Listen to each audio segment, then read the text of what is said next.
My name is Sergeant First Class Jake Green. After several deployments and several injuries to my right leg, I had a right leg amputation in 2015, which led through a right knee disarticulation.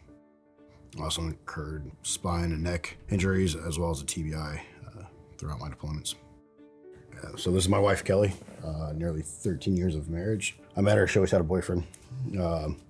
Every time I'd come home, and then I told my little sister, like, hey, when she breaks up with him, let me know. We started just emailing back and forth, and the rest is history. Now we got 3 kids, and she's stuck with me. He's one of the most vibrant people that I've ever met in my life. My strengths are her weaknesses, and her strengths are my weaknesses. He makes me want to be better, and he does make me better. Lucky to have each other. Yeah, we are.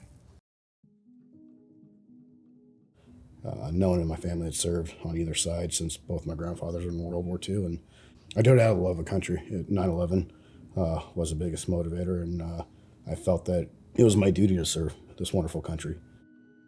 And then while I was in, the love of country is always there, but I think it's always second behind my teammates to the left and right of me. The first ankle injury I had, we're at Firebase Anaconda in 2009 and 10.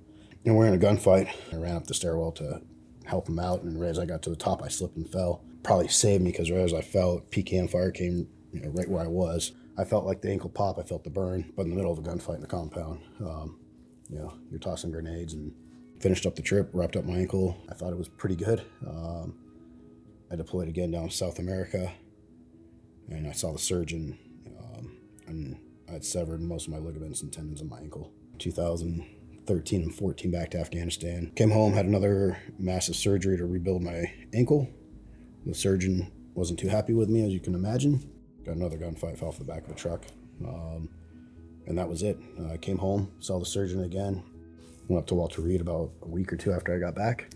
They scheduled me for an amputation. Started off below the knee. That was October 7th of 2015. Almost 3 years. It was constant surgeries, revisions, and they kept cutting higher and higher because I'd done so much damage. It's tough. I'm a worrywart. You think the worst could happen, but you have to embrace that about Jake's personality, that he will never stop. He will never give up. He will always give his all, and he has given his all, knowing that life is much more valuable than a limb. So we live in Pinehurst, North Carolina. We've lived there over 13 years. For the most part, it's pretty good. The struggles are when I'm done with work. I just want to get in the wheelchair. I'm in my leg, in the wheelchair, scraping my knuckles on the doorways sometimes. I'm the kind of person who doesn't want help.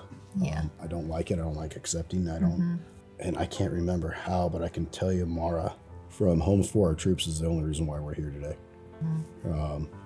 She will not stop. She wouldn't take no for an answer. For years, we would go back and forth. Accepting something like this is really overwhelming. Uncomfortable. It's uncomfortable. I may not always be able to continue to work. Getting over the safety in the house of knowing that the small things, the tripping that happens, the not having to hop.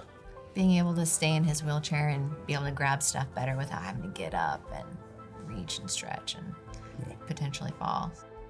Knowing that financial freedom I don't have a mortgage payment, is huge.